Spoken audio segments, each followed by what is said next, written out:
반갑습니다. 아파트 사이클 연구소 소장 이현철입니다. 배짜입니다. 네, 반갑습니다. 네. 네, 소장님. 네. 소장님, 오늘은요, 네. 부동산 정책이 새로 나왔어요. 그렇죠. 네, 그 부분에 대해서 얘기를 해보려고 하거든요. 일단 오늘은 한번 저희가 컨셉을 한번 바꿔보기로 했습니다. 새로운 시도. 네, 네, 어떻게 하죠? 네. 네. 그러니까 정책에 대해서 그동안에는 이제 배짱이님이 질문을 하고 제가 이제 정책의 내용을 설명하고 그다음에 그거에 대한 부연 설명까지 이제 제가 했는데 네. 정책에 대한 구체적인 내용을 이제 네. 배짱이님이 라이브 뭐. 방송 이후로 가장 떨리는 순간이 아닌가 싶습니다. 배짱이님이 네. 예, 이번에 이제 6.21 그 부동산 대책이 나온 내용을 네. 이제 정리를 해서 한번 종합적으로 이렇게 말씀을 해주시도록 하겠습니다. 네, 네. 쉽지 않겠지만 어렵겠죠, 뭐 당연히. 네, 네, 많이 도와주시길 바라고 네, 있고요. 알겠습니다. 네, 6.21 부동산 정책이 새로 진정하시고. 나왔어요. 네, 네, 마음 떨지 뜨거 말고. 보이네요. 네, 네, 네, 네, 네. 전체적으로 보면요, 네. 이 임대차 시장의 안정을 위한 방안이라고 나왔거든요. 아, 그렇죠. 네, 네, 네. 그래서 임대차 공급 확대 네. 그리고 임차인 부담을 완화시켜주는 그렇죠. 예, 네, 예. 이런 제도로 좀 나왔어요. 네. 먼저 전세 공급을 네. 전세 공급을 좀 어느 정도 늘리거나 이제 임대료를 안정시키는 네. 그런 정책의 이제 구체적인 정책 내용이 어떤 건지 네. 뭐가 나왔죠? 네, 공급 부분을 확대하는 걸 보면요, 네. 이 상생 임대인 제도를 확대하는 차원에서 네. 1세대 1주택에 그 2년 거주 요건이 있었잖아요. 네. 네, 그거를 폐지를 시켰어요. 네, 네, 네, 그게 네. 가장 큰 것 같아요. 네. 네, 그리고 이 장기 보유 특별 공제도 기간을 24년 12월 31일까지 네, 2년 네, 네. 더 연장을 해줬고요. 네. 주담대를 만약에 받았을 경우에 우리가 네. 6개월 이내에 전입을 했었어야 됐잖아요. 그렇죠. 이거를 2년으로도 연장을 해줬더라고요. 네. 신규 주담대를 받았을 경우에도 네. 바로 전입을 했어야 되는데 네. 그것도 없어졌단 말이죠. 그렇죠. 네, 이걸 보면 전체적으로 이 공급을 확대해 주는 것 같긴 한데 네. 저는 딱 처음 봤을 때부터 상생 임대인 제도 네. 확대 네. 이렇게 나왔더라고요. 네. 네. 저는 처음 듣거든요, 솔직히. 근데 뭔가 확대를 했다는 거면 기존에 있었다는 거잖아요. 네, 그렇죠. 상생 임대인 제도라는 게 원래 있던 제도입니다. 문재인 네. 정부 때 있었는데 사실은 이게 조건이 너무 까다로워가지고 네. 사실은 있으나 마나한 제도였어요. 네, 그래서 좀 생소하더라고요, 네, 저는. 그거를 이제 확대시켜주면서 좀 이제 범위를 넓혀주는 이번 정책인 거죠. 그래서 이렇게 만약에 하면 정말 공급이 늘까? 네. 실질적으로 그것도 네. 좀 궁금하긴 했거든요. 냉정하게 보면 공급이 늘어난다라고 보기는 어려워요. 네. 왜 그러냐면 지금 보면은 그 실거주를 해야 되는 요건들을 폐지함으로 인해서 임대인 원래 이제 그 주택을 갖고 있던 사람이 자기가 실거주 하지 말고 네. 임대를 놔라 이거잖아요.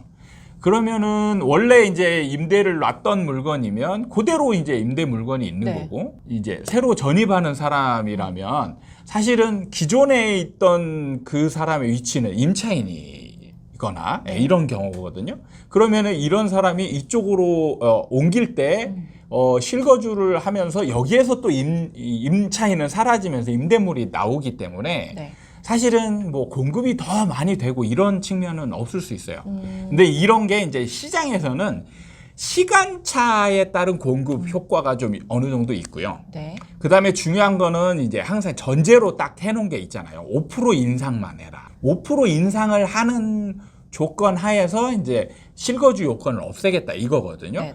많은 분들이 공급을 굉장히 중요하게 생각하는데 좀 잘못된 측면이 있어요. 예를 들면 공급이 막 100개가 늘어났는데 늘어난 공급이 임대인들이 만약에 시세가 3억이라고 보겠어요.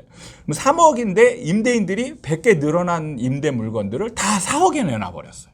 네. 그럼 이게 공급 효과가 있느냐? 우리가 중요한 거는 가격이거든요. 올라가지 가격. 않도록. 네. 공급이 늘어나면 사실은 가격이 경쟁으로 인해서 가격이 떨어진다라고 전제를 삼기 때문에 공급이 중요하다라고 여기는 건데 네. 실제로 상승장에서는 그런 상황이 안 벌어졌어. 맞아요. 네, 임대인들이 투자를 한 다음에 전세료를 그냥 한껏 올려놓고 기다리는 거예요. 그렇죠. 최고치로. 네. 네. 그러니까 이게 공급 효과가 별로 안 났거든요.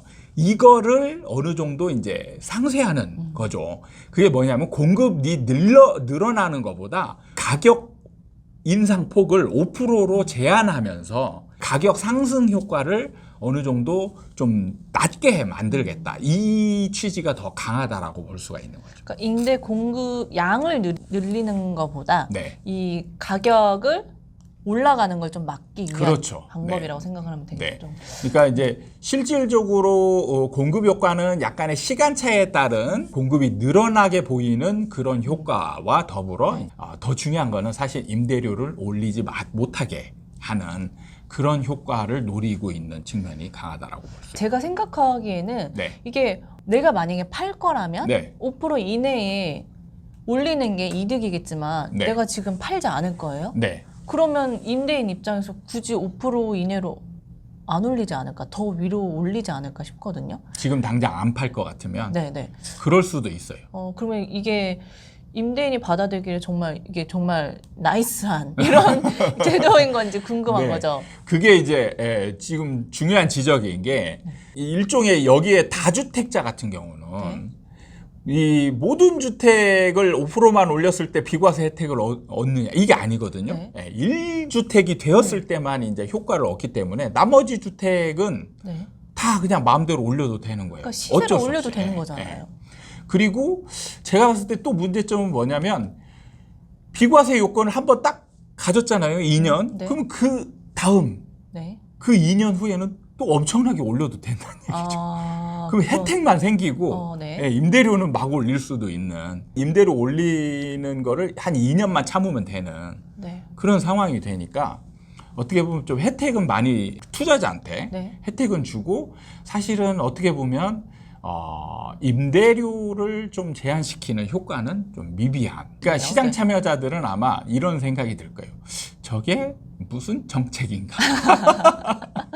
그러니까 약간 생색내기용. 그러니까 뭐가 되게 많긴 하더라고요. 네. 모두 다 하나 없애되고 네, 막 네. 이러는데 이걸 정말 내가 받아들이는 시장 참여자 입장에서 정말 네. 나한테 내가 이거 매력적인데 이렇게 느낄 만한가? 약간 이렇게 좀 의문이 들긴 하더라고요. 근데 네. 이 중요한 게 있어요. 정부의 입장을 여러분들이 전혀 이해를 못하는 거예요. 내 입장 생각하기도 바쁘니까요. 네. 그렇죠. 정부는 어쨌든 시장 전체를 보기 때문에 네. 그렇거든요. 자, 이런 정책이 나올 수 있는 시장 상황이 갖춰져 있기 때문에 그래요. 그러니까 종전과는 다른 시장 분위기. 그렇죠. 네. 뭐냐면 지금 매매 시장이나 임대 시장이나 지금 보면 뭔가 큰 움직임이 없잖아요. 그렇죠. 네. 네, 뭔가 막 뭐 과열 아니면 뭔가 엄청 심취 이런 상황이 아니란 말이에요. 거래가 활발하지 않죠. 네, 정체되어 있는 느낌이란 말이죠. 이거는 정부 입장에서는 최상이에요. 네.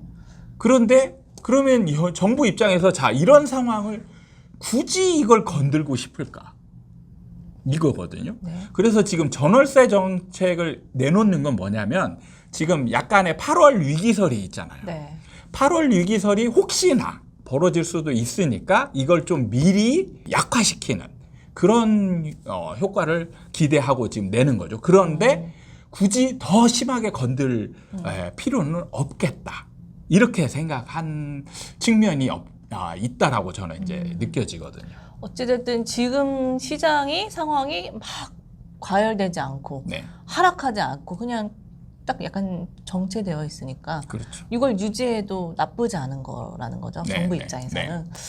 그러기 네. 때문에 이게 이제 문제는 이 뭐냐면 정부 입장에서 이런 약간 딜레마가 있는 거죠.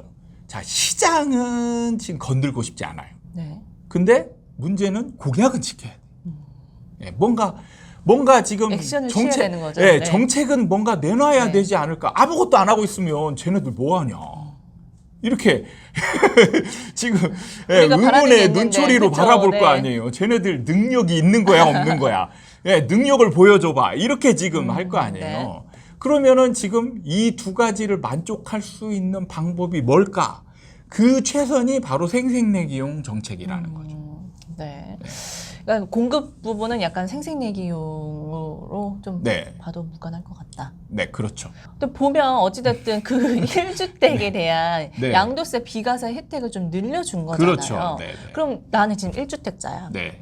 세금 때문에 나는 좀 참고 있었는데 네. 이렇게 풀어졌단 말이죠. 네. 그럼 일시적 1가구 2주택으로 한번 넘어가 볼까? 네, 약간 네. 이렇게 생각을 할 것 같거든요. 네. 그러면 다시 이 갭 투자가 좀 활성화되지 않을까? 네. 이런 생각이 들어요. 이것만 보면 그렇게 생각할 수 있어요. 1차 왜냐하면 예, 비과세 혜택을 실거주를 면제시켜줬잖아요. 네. 그러면 이제 1주택자 입장에서는 야 일시적 1가구 2주택으로 넘어가면서 기존에 살던 집을 임대 주면서 임대료 낮게 책정해주면 네. 얼마나 좋아. 그런 식으로 뭐 해서 이제 갭 투자를 더 이제 불러일으키는 게 아니냐. 네. 근데 이것도 뭐냐면 시장 상황을 고려하지 않는 지금 생각인 거예요. 왜죠? 시장이 지금 정체되어 있잖아요. 네. 정체 및 하락으로 지금 가고 있는 중이잖아요. 그리고 여기에서 문제는 혜택이 가는 게 네. 막 모든 사람한테 가는 게 아니잖아요. 일부잖아요. 네. 지금. 그렇기 때문에 이런 투자가 활발하게 일어날 것이냐라는 질문을 던져봤을 때 보면은 그렇지 않을 수도 있겠다. 이런 생각이 딱 드는 거죠. 그러니까 이게 만약에 1년 전에 이런 정책이 나왔다. 그런다면 이게 갭 투자, 갭 투자를 지금 미쳤냐? 지금 갭 투자 이런 상황에서 막 갭 투자 활성화시키고 난리 나는 거 아니야? 이렇게 이제 바라볼 수 있는데 지금 같은 경우는 투자자들이 지금 위축이 되어 스스로 위축이 되어 있는 상황이란 말이에요. 네.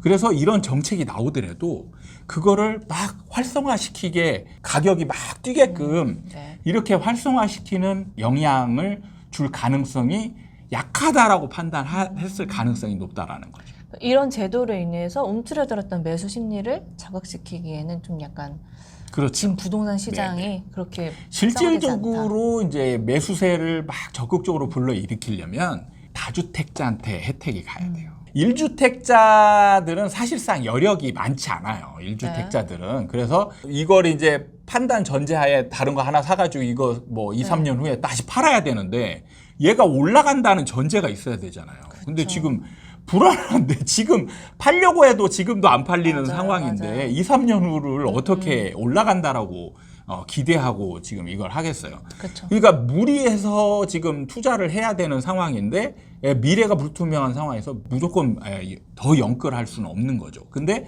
다주택자들은 지금 번 돈들이 많아요. 그렇죠. 이번 네. 상승장에서 꽤 네, 많이 번 돈들이 많기 때문에 이런 사람들은 좀 뭐 이런 혜택 주는 거 받아가지고 투자해 놓은 다음에 버티면 되지. 이렇게 생각할 수 있거든요. 근데 이번 정책에서 다주택자에 대한 혜택은 거의 적용이 안 되는 측면이기 맞아요. 때문에 그러니까 다주택자한테 사실 혜택이 가야 시장을 자극하는 그런 영향이 있다라고 보시면 돼요. 그럼 두 번째는 이 임차인 부분에 대해서 얘기를 해보려고 하는데요. 그렇죠. 예, 임차인 부분에 대한 정책. 네. 예. 이 부분은 숫자가 좀 많더라고요. 네. 그래서 제가 좀 읽어보겠습니다. 네. 전세 대출 지원 제도를 확대해 준다고 하더라고요. 네, 네. 그래서 어떻게 확대를 해주냐 봤더니 보증금 기준을 수도권은 3억에서 4억 5천으로 늘려줬고요. 네. 대출 금액은 1억 2천에서 1억 8천까지 올려줬어요. 네. 지방을 보면요. 네. 2억에서 2억 5천, 네. 대출은 8천에서 1억 2천 네, 이렇게 네. 올려줬더라고요. 그리고 소득 공제도 많이 달라졌거든요. 네. 이 월세는 12%에서 최대 15%까지 네. 늘려줬고 네. 전세는 연 300에서 400만 원으로 확대를 해줬더라고요. 네, 솔직히 이게 숫자가 막 들어가다 보니까 네. 뭔가 높여준 것 같은데 네. 실질적으로 임차인을 받아들이기엔 이게 정말 도움이 되는 정도인가? 좀 궁금하더라고요. 어떻게 생각하세요? 선생님? 그래 나름 도움이 될 수 있는 부분은 있죠. 어쨌든 지금 이제 보면은 보증금 기준을 높여줬잖아요. 네. 그거는 뭐냐면 옛날에 이제 3억이었단 말이죠. 지금 네. 수도권에 이제 3억 이하인 전세인 집이 많지 않거든요. 네. 그러면은 실질적으로 이게 있으나 마나 한 거라는 거죠. 근데 이거를 4억 5천으로 올려줬기 때문에 이제 어느 정도 범위가 확대가 되는 거예요. 대상이 되는 집이 네. 늘어나는 거고 대출 금액이 이제 1억 2천에서 1억 8천까지 늘어나죠. 근데 이제 이게 이 대출이 그냥 일반 대출이 아니고 네. 이 대출은 사실 금리가 굉장히 낮은 네. 진짜 혜택이 들어가는 대출인 거예요. 그래서 이 대출을 받으면 지금같이 금리 막 올라가는 상황에서는 굉장히 유리한 상품이란 말이에요. 그래서 그럴 수 있겠네요. 예, 네. 이런 거는 사실 무조건 받아놓으면 좋은 거죠. 그러니까 금리랑 연결시켜서 생각해 보니까 이게 정말 확실히 도움이 되긴 할 것 그렇죠. 같네요. 네, 이런 거는 그래서 지금 물론 아쉬운 부분이 없지 않아 있는 건 사실이죠. 그렇지만 어쨌든 범위를 조금씩 확대해서 금액도 높여줬고 그렇게 한 측면이 있기 때문에 아쉽지만 도움이 된다는 측면에서 보면은 그나마 좀 낫지 않나 이런 생각은 듭니다. 중점적으로 좀 두 군데를 봐봤는데 네. 이게 전체적으로 보면 이번 정부의 방향은 네. 어찌됐든 이 임대 공급 확대, 네. 어찌됐든 공급에 좀 확실히 좀 힘을 준 것 같아요. 네네. 이런 부분의 방향 네. 어떻게 생각하세요? 정부 입장에서는 가장 시급한 정책으로 본다면 시장으로 본다면 매매 시장보다는 전세 시장이 더 지금 중요하다 이렇게 본 거고요. 그래서 이제 그 원인적인 측면으로 보면 굉장히 많은 전문가들이 8월 위기설을 네. 막 이제 퍼뜨렸잖아요. 저는 이제 거기에 동의하지 않고 네. 위기는 없다 이렇게 얘기했지만 정부 입장에서는 굉장히 이게 자칫하다가 진짜 만약에 전세 대란이 일어나거나 이렇게 된다라면 출범 초기부터 굉장히 지지율 떨어지고 요거 넘어가면서 시작할 수 있기 때문에 네. 지금 매매 시장은 어느 정도 지금 안정되어 있는 상황이고 전세가 약간은 지금 뭔가 불안 조짐이 어느 정도 있다라고 판단했기 때문에 이제 전월세 쪽에 이제 포커스를 맞춘 그런 정책이 나온 거죠. 근데 이제 아까 그 임차인들 지원 정책이 좀 약한 거 아니냐 네. 이렇게 볼 수 있는데 여기서 또 문제가 뭐냐면 지금 그 새로운 프레임이 잡힌 게 전세 대출을 확대시켜주면 네. 그걸로 집값 올렸다. 이게 그럴 이제 수도 있겠네요. 지금 네. 됐잖아요. 그러니까 지금 같은 상황에서 또 전세 대출을 막 지원해줘가지고 전세를 높은 가격에 나온 전세를 임차인들이 그냥 대출 받아가지고 들어가 쌓아놔버리면, 버리면 전세금이 또 올라갈 수 있잖아요. 오히려. 네. 안정시키려고 한 거를 오히려 올리는 측면이 되기 때문에 임차인한테 지원해 주는 거는 좀 한도를 정하면서 소극적으로 지원을 해주는 그래서 시장에 영향이 최대한 없게끔 고려한 측면이 있다라는 거죠. 그러네요. 공급을 늘리면서 이 전세 가격도 잡으려고 하니까 이 네. 제도를 하기가 쉽진 않았을 것 같아요, 진짜. 그렇죠. 그러니까 중요한 부분은 또 이게 뭐냐면 정부 입장에서는 참 어려운 게 임대 정책과 매매 정책은요 서로 상반돼요. 네. 그러니까 임대 정책에다가 힘을 쏟잖아요. 그러면 혜택을 지금처럼 이렇게 그 주인한테 집 가진 사람한테 혜택을 줘야 되거든요. 그럼 이게 매매 시장을 자극시킬 수 있는 거예요. 매매 시장의 상승 혜택을 주기 때문에 그쵸. 상승 요인이 되는 거예요. 네. 그리고 매매를 잡기 위해서 막 하다 보면 또 전세 임대료를 상승시킬 수 있는 그런 부작용이 생긴단 말이에요. 이게 그래서 서로 상반된 작용을 하기 때문에 네. 정부 입장에서는 야 이게 어디를 어떻게 써야 될지 이게 굉장히 딜레마처럼 있는 거예요. 네. 근데 시장 참여자들은 자기 입장만 그렇죠. 자기 입장만 보기 때문에 임대인 입장에서는 야 나한테 뭔가 나한테 유리한 쪽으로 뭔가를 해줘야지 이런 걸 바라는 거고 집주인들 같은 경우는 야 나한테 뭔가 유리한 걸 해줘야지 이렇게 이제 바라볼 수 있다라는 거죠. 근데 그래서 여러분들은 정부를 정말 이해하는데 많이 노력을 해야 돼요. 그러니까 이제 얼마 안 됐잖아요. 얼마 안 네. 돼서 이렇게 좀 약간 큰 정책이 나왔는데 이걸 보고 사람들이 어떻게 받아들일지 네. 부동산에 대해서 어떤 방향으로 발을 잡았는지 좀 네. 생각을 해봐야 될 것 그래서 같아요. 실질적으로 이번 정책은 그냥 찻잔 속의 태풍? 네. 그래서 실질적으로 큰 영향이 임대 시장이나 매매 시장 양측의 이 정책으로 뭔가가 큰 반향이 일어나는 상황은 없어 보인다. 어쨌든 소장님이 아까 전에도 말씀하셨듯이 정부는 약간 8월 네. 위기설을 약간 생각하고 염두에 두고 한 것 같다 이렇게 네. 말씀하셨잖아요.